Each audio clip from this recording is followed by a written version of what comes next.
अस्सलाम वालेकुम क्लास 11। तो चैप्टर 1 का हमारा ये लास्ट टॉपिक है triangle inequality of complex numbers.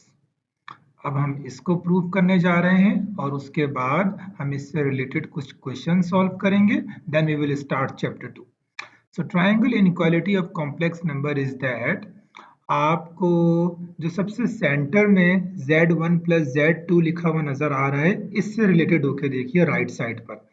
So right side z1 plus z2 modulus of z1 plus z2 is less than or equal to z1 modulus of z1 plus modulus of z2। और left side पर देखिए, सो यहाँ लिखा हुआ है modulus of z1 plus z2 greater then, मैं वहां से पढ़ रहा हूँ, z modulus of z1 minus modulus of z2। हम इसको अब प्रूव करने जा रहे हैं। Okay, so let's start. मैं इसको कॉम्प्लेक्स वेक्टर की मदद से प्रूव करूंगा। तो मेरे पास यहाँ पर एक ग्राफ है और यहाँ पर आपको दो पॉइंट नजर आ रहे हैं। एक पॉइंट को मैंने P1 कहा है और एक पॉइंट को मैंने P2 कहा है। अब मैं यहाँ पे कॉम्प्लेक्स वेक्टर वेक्टर ड्रॉ करूंगा। मैं वेक्टर से इसको क्यों प्रूव कर रहा हूँ, क्योंकि ये देखिए यहाँ पे जो इनइक्वालिटी है, ये जो ये जो आपको इनइक्वालिटी नजर आ रही है, ये तमाम इनइक्वालिटी मॉड्यूलस के अंदर है, मॉड्यूलस इन्वॉल्व है। और मॉड्यूलस या एब्सोल्यूट वैल्यू ये हम उस वक्त यूज करते हैं जब हमें मेजरमेंट रिक्वायर्ड नहीं होती, बल्कि डायरेक्शन रिक्वायर्ड होता है और मैग्नीट्यूड रिक्वायर्ड होता है। ये आप फिजिक्स में पढ़ चुके हैं। वहां पर हमें जब डायरेक्शन और मैग्नीट्यूड रिक्वायर्ड होता है तो हम मॉड्यूलस या इसको एब्सोल्यूट वैल्यू भी कहा जाता है। ओके, सो ये मेरे पास दो पॉइंट्स हैं P1 P2। So OP1 origin is O is Z1 module complex number and then Z2 is OP2। ये मैंने दो वेक्टर्स यहाँ पे ड्रॉ कर दिए। ओके, नाउ अब वेक्टर की एक और खासियत होती है कि पैरेलल वेक्टर्स इक्वल होते हैं। पैरेलल वेक्टर, ये जो मैंने यहाँ पे दो वेक्टर z1 और z2 ड्रॉ किए हैं, ये आप इसी लेंथ में कहीं भी ड्रॉ करें पैरेलल, तो ये सेम ही रहेगा, इसकी क्वांटिटी या इसकी वैल्यू सेम रहेगी। तो z1 can be drawn there also, this is also z1 जो डॉटेड लाइन में, same as z2 can be drawn here. तो यहाँ पे मेरे पास एक और पॉइंट मिल गया P3। अब देखिए यहाँ पर मैं एक वेक्टर ड्रॉ कर रहा हूँ, दिस इज P3 और इसको मैंने OP3 और इसको मैंने कहा Z3। अब देखिए, so according to head to tail rule, जो आपने हेड टू टेल रूल पढ़ा होगा, Z3 मेरे पास बराबर होगा Z1 प्लस Z2 के। OP3 equals Z1 plus Z2 के according to head to tail rule. OP1 है, ये Z1 के बराबर है। नाउ P1 और P3 ये Z2 के बराबर है जो डॉटेड लाइन में है। तो हेड टू टेल, एक का हेड दूसरे की टेल मिल रही है, तो जब हम इसे ड्रॉ करेंगे तो ये Z1 और Z2 के बराबर होगा, अगर आप इस ट्राइंगल को गौर से देखें। नाउ अब मैंने ये ट्राइंगल चूज किया है, ट्राइंगल OP1 P3। आप चाहे दूसरा वाला ट्राइंगल भी चूज करें तब भी ये प्रूव हो जाएगा। अब इस ट्राइंगल को गौर से देखिए। ट्राइंगल की एक और खसूसियत है जो हमने पढ़ी है कि कोई भी दो साइड्स को प्लस किया जाए उसका आंसर ग्रेटर होगा तीसरी साइड से।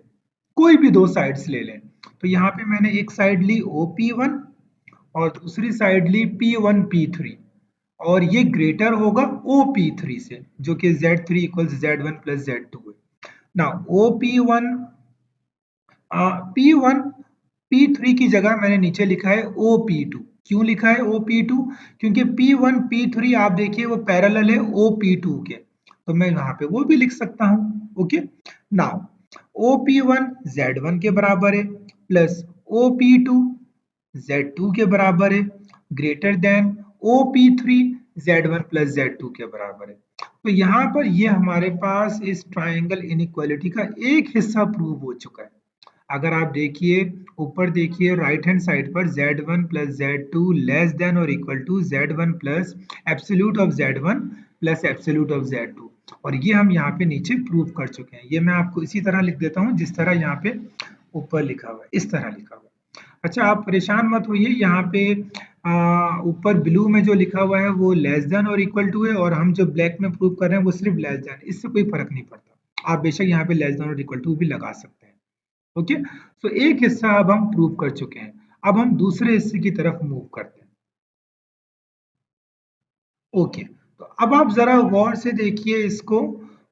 ये जो OP2 आपको वेक्टर नजर आ रहा है जो कि Z2 है, अगर मैं इसके बिल्कुल अपोजिट में एक वेक्टर ड्रॉ करूं तो ये -Z2 होगा, और -Z2 का मतलब ये मेरा एडिटिव इनवर्स होगा।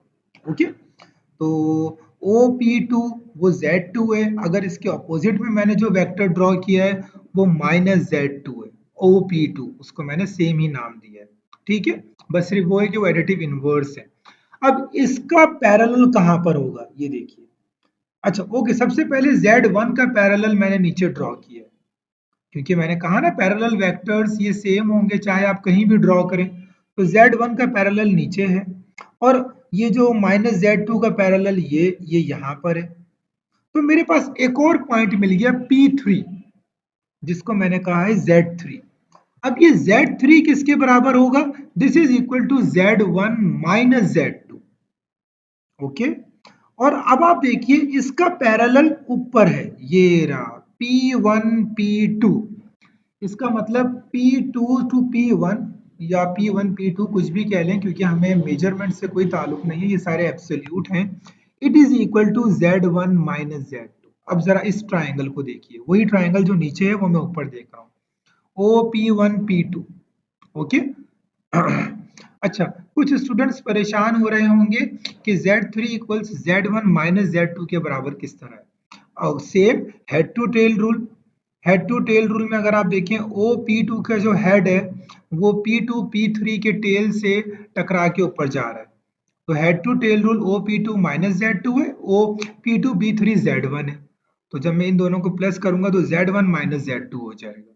नाउ अब triangle OP1 and P2 according मैंने वही रूल लिखा, ट्राइंगल की किसी भी दो साइड्स को प्लस करें उसका आंसर ग्रेटर होगा ट्राइंगल की थर्ड साइड से। अब मैंने OP2 ले ली है plus P2 P1 greater than equal to OP1। आप कोई भी साइड ले लें आपका आंसर, आपकी इनइक्वालिटी प्रूव हो जाएगी। नाउ अब मैंने OP2 को राइट हैंड साइड पे शिफ्ट किया तो डेफिनेटली वो माइनस में जाएगी उधर। नाउ अब P2 माइनस P1 आप देखिए किसके बराबर है? Z1 माइनस Z2, क्योंकि वो उसका पैरेलल है ना, OP3 का पैरेलल है। तो P2 P1 Z1 minus Z2 के बराबर है। OP1 ये Z1 के बराबर है, और OP2 ये Z2 के बराबर है। ओके, नाउ Z1, अच्छा अब मैंने इसको रिवर्स करके लिखा है और कुछ नहीं किया। Z1 माइनस Z2 वहां पे लिखा हुआ है तो मैंने यहाँ लिख दिया, इक्वलिटी के साइन को चेंज कर दिया है, और Z1 absolute of Z1 minus absolute of Z2 मैंने वहां पे लिख दिया है। अच्छा अब आप देखिए मैंने क्या चेंजिंग की है। ये जो Z2 लिखा हुआ है मैंने नीचे माइनस Z2 लिख दिया है एब्सोल्यूट। क्यों लिखा? क्योंकि आप जरा देखिए गौर से, ये जो मेरे दो ट्राई ये देखिए, ये जो मेरे दो ट्राइंगल हैं दोनों को मैंने शेडेड कर दिया, ये दोनों सिमिलर है। तो इसका मतलब OP2 जो Z2 के बराबर है वो OP2 माइनस Z2 ये दोनों सेम है। अंडरस्टैंड? इसीलिए मैंने Z2 की जगह माइनस Z2 लिख दिया है, absolute of minus Z2, same as मैंने वहां पर भी किया, Z2 की जगह माइनस Z2। अब नीचे तो क्योंकि वो एब्सोल्यूट ऑफ Z2 है तो माइनस साइन खत्म हो जाएगा उसमें से, वो Z2 हो जाएगा। लेकिन यहाँ पे माइनस माइनस प्लस, तो Z1 प्लस Z2 हो गया। ये मेरे पास लेफ्ट हैंड साइड की इनइक्वालिटी भी प्रूव हो चुकी है। देखिए आप जरा इसको गौर से देखिए, अगर कहीं भी आपको कुछ कंफ्यूजन लग रहा है आप मुझे कमेंट सेक्शन में बताइए, मैं आपको रिजॉल्व करके दूंगा। नाउ तो ये हमारे पास दो इनइक्वालिटी, पहली inequality Z1 absolute of Z1 plus Z2 less than absolute of Z1 plus absolute of Z2, और दूसरी inequality absolute of Z1 plus Z2 greater than or equal to absolute of Z1 minus absolute of Z2। इसका मतलब क्या है? इसका मतलब यही है कि अगर आप ट्रायंगल की कोई भी 3 साइड्स लेते हैं, ये पहली इसका मतलब तो है ट्रायंगल की आप कोई भी 3 साइड्स लेते हैं, तो ट्रायंगल की 2 साइड्स का सम हमेशा ग्रेटर होगा ट्रायंगल की तीसरी साइड से। ओके, इट्स मीन अगर आप z1 z2 को absolute of z1 z2 plus करते हैं, it will always less than absolute of z1 plus absolute of z2। Okay, और दूसरी साइड पर आप absolute of z1 z2 plus करते हैं, it always greater than absolute of z1 minus absolute of z2। अभी हम इसको प्रूव भी करेंगे तो आपको इस बात का अंदाजा हो जाएगा। So this is all about triangle inequality of complex numbers. Next video में हम कुछ क्वेश्चन सॉल्व करेंगे। अल्लाह हाफिज एवरीवन।